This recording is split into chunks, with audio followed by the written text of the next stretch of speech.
Ryomen Sukuna is more than just a villain in Jujutsu Kaisen. He is the embodiment of fear, dominance, and the monstrous potential that lies within human ambition.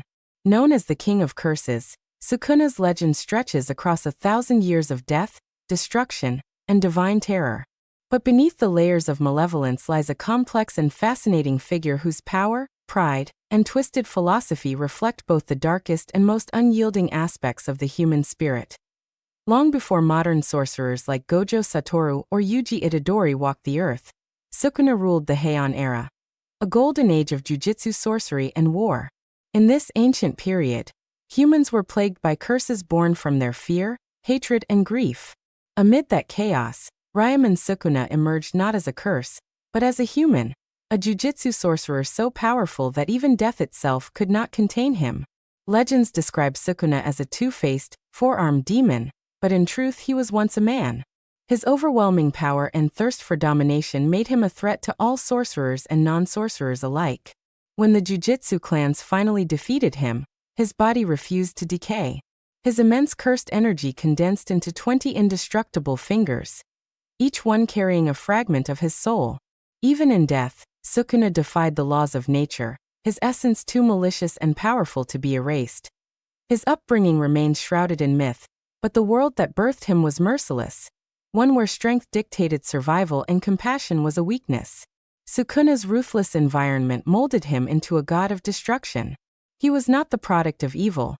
He was its natural evolution. Sukuna's ultimate motivation is simple yet terrifying: absolute freedom through absolute power. He seeks to exist without constraint, without moral or spiritual boundaries. In his eyes, humanity is frail, hypocritical, and weak, bound by laws they themselves created to hide their fear of the unknown.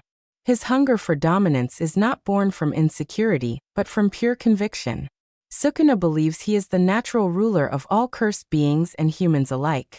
He does not crave admiration or loyalty. He demands submission. Every action he takes, from slaughtering ancient sorcerers to manipulating Yuji Itadori's body, is driven by the desire to reaffirm his godlike status. Unlike villains motivated by revenge or loss, Sukuna's evil is existential. His cruelty stems from his belief that life's only truth is power, and that those too weak to grasp it deserve to perish. Sukuna's personality is a paradox: regal yet barbaric, intelligent yet sadistic, detached yet emotional in moments of fury. He is prideful to the point of arrogance, but his arrogance is justified by unmatched strength and intellect. Beneath his demonic laughter lies an analytical mind, constantly observing, judging, and dissecting the world around him. He carries himself like a king, never panicked, never desperate. Even in defeat, Sukuna exudes control. His confidence is not the result of ignorance but of self-awareness. He knows he is the strongest, and this belief is unshakable. Psychologically, Sukuna represents the ID, the primal, unfiltered essence of human desire. He acts on impulse, yet with frightening clarity. He finds beauty in destruction, poetry in pain, and meaning in chaos.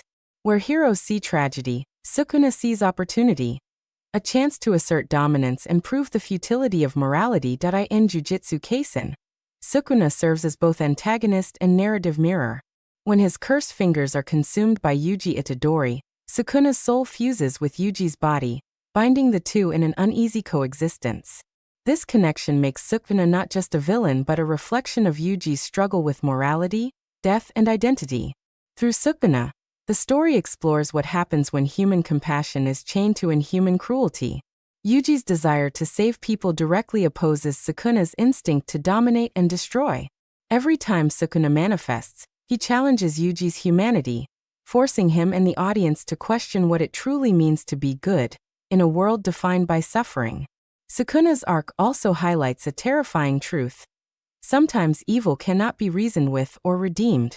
Some forces exist only to burn the world, and remind us of our limits. Sukuna's abilities are as grand as his title. His cleave and dismantle techniques slice through anything, flesh, spirit, or barrier, with mathematical precision. His domain expansion, malevolent shrine, is unique among sorcerers, not forming a barrier but expanding freely into the world itself, reflecting his desire for limitless control. Each of his powers symbolizes aspects of his psyche. Cleave and dismantle mirror his cold logic and unfeeling dominance. His reverse curse technique represents his godlike defiance of death. His malevolent shrine embodies his unrestrained existence, spreading destruction like a divine plague. Even his dual-face form holds symbolism. It represents the duality of man. Creation and destruction, beauty and horror, divinity and monstrosity intertwined. Sukuna is not just a demon. He is the shadow of humanity's will to dominate nature and each other. Sukuna's relationships are defined not by affection but by dominance, manipulation, and indifference. To Yuji Itadori, he is both parasite and puppeteer, a voice in the dark, mocking and waiting for his chance to seize control. Sukuna treats Yuji's compassion as foolishness, yet their connection is essential. Through Yuji, Sukuna finds a vessel to return to power. His dynamic with other characters reveals his arrogance and cunning. He mocks Megumi Fushiguro but shows interest in his potential, suggesting a cold respect hidden beneath mockery. His interactions with other curses like Maharaga or Jogo show his cruelty. He uses allies as pawns, testing their devotion before crushing them. Yet there's an odd honor to his brutality. Sukuna despises cowardice and values strength, even in his enemies. While Sukuna may appear static, an unchanging god of death, his arc reveals subtle evolution. As he reawakens in the modern world, his intrigue toward human willpower grows. Yuji's defiance fascinates him, Megumi's curse technique intrigues him, and Gojo's strength challenges his pride. These encounters force Sukuna to adapt, to strategize rather than simply annihilate. His conquest becomes less about survival, and more about testing the limits of existence itself. Yet his internal conflict remains. He is cursed by his own immortality. For a being who has seen everything, even slaughter becomes meaningless. His greatest tragedy is not his evil, but his emptiness. Sukuna's downfall, whenever it comes, will not be from weakness, but from isolation. He has transcended humanity so completely that he can no longer understand it. Ryomen Sukuna represents the purest form of human darkness, the will to rule, to destroy, to outlast gods and morality alike. In Jujutsu Kaisen, he embodies unrestrained ego, the idea that humanity's greatest enemy is itself. Where Gojo stands for enlightenment and Yuji for empathy, Sukuna is the mirror of chaos, the truth that strength without purpose breeds only desolation. Through Sukuna, Jujutsu Kaisen asks its audience, if you could possess unlimited power, would you still care about being good? His existence challenges the concept of heroism, morality, and control. He is not just the villain of the story, he is its haunting question. Ryomen Sukuna's legacy transcends life, death, and even morality. He is both man and myth, hero and monster, a being whose power defies comprehension, and whose presence redefines what it means to be cursed. He is the terror that lingers at the edge of every human heart, the whisper that says, power is all that matters. And though countless sorcerers rise to challenge him, none can truly escape the shadow he casts. The reminder that within every human soul lies the potential to become a king of curses.